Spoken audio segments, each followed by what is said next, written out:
To begin a game, someone flips the Koya piece, like so, like a coin toss to determine who's player one.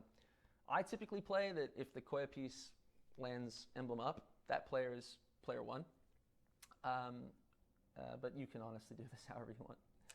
So next, player two, who's going to be green in this case, player two sets aside two seed pieces to place, and player one sets aside a seed piece and the Koya piece. So this is player two's first move, and this is player one's first move. But before we get to first moves, players take turns placing two desert pieces each to build the board.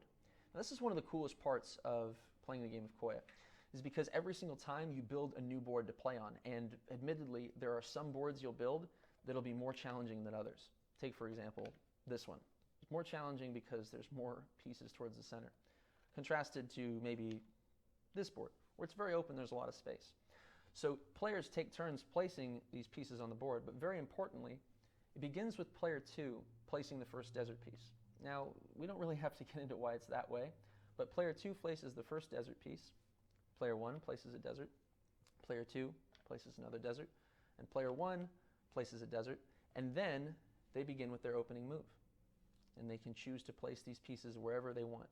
So maybe example there. And then player two places their first two pieces, perhaps there. What's important to note is that the Koya piece acts as a neutral root for both players. So depending on where player one decides to put it can really determine the course of a game, because both players can potentially use it. The only difference with the Koya piece is that although it's a root shared by both players, it cannot be capped.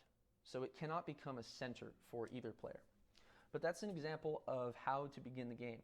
After this point, players just begin placing one piece at a time or moving pieces in just traditional turns.